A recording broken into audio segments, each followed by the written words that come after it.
And I think John Gormley, who's now Minister Gormley, was right when he said in the Dáil, in the November debate in 2004 on the legislation establishing the HSE, he said, "This is retrograde legislation. It is a sad day for democracy in this House. In years to come, people will ask what the government was thinking about when it rushed this bill through. It is clear the Taoiseach wished to rush it through and to guillotine it because she does not believe in the same democratic values in which we on this side of the House believe." Minister Gormley is on the other side now. Will he stand up and be counted on his democratic values? We cannot stand by and see the health service shaped into an entity that provides speedy treatment according to ability to pay, sees patients as numbers, is run by an organisation whose structure even government ministers, such as Minister O'Keefe, cannot fathom. The government as a whole must take responsibility, rather than allow the health services to be run according to the ideology of a tiny party. Backbenchers who are in touch with the concerns of their constituents, those who call themselves independents, should have the courage of their convictions and vote accordingly. We are a relatively small country, with a population roughly equivalent to that of Greater Manchester.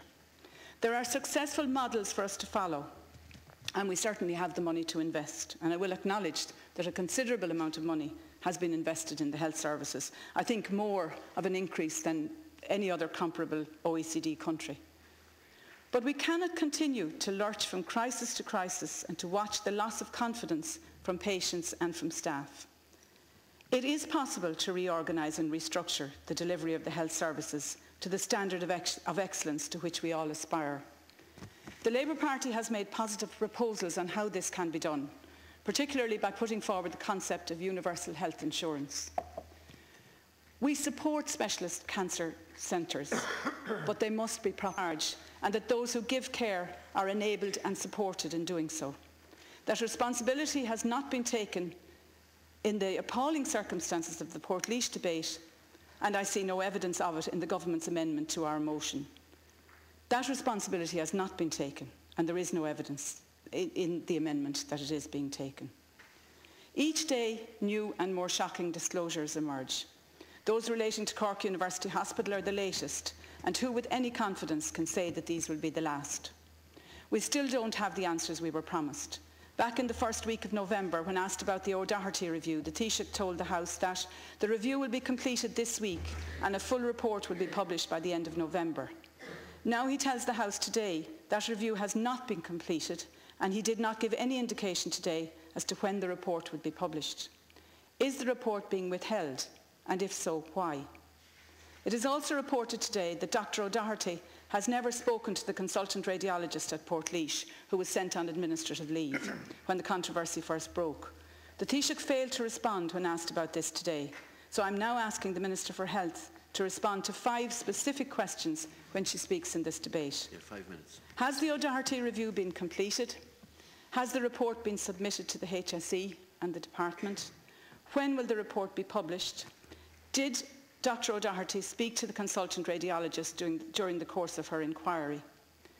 And this is a question which I have some concerns about myself, because there's a lot of confusion.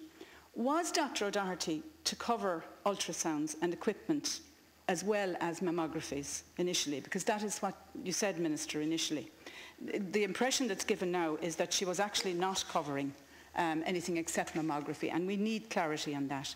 And I have to say, in listening to the Taoiseach today, I'm more confused than I ever was.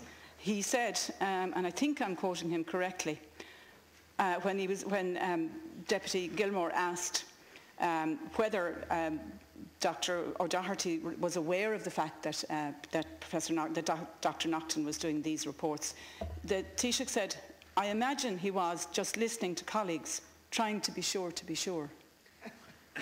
Is that the way to restore confidence? Why exactly was Dr. Naughton looking at the ultrasounds? Was it part of the O'Doherty report? Was it something he took on himself? These are the kinds of inclarities that cause confusion and concern among the public.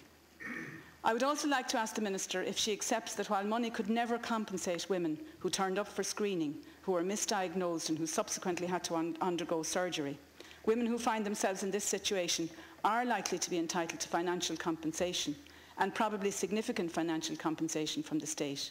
Has she sought confirmation of this from the Attorney-General?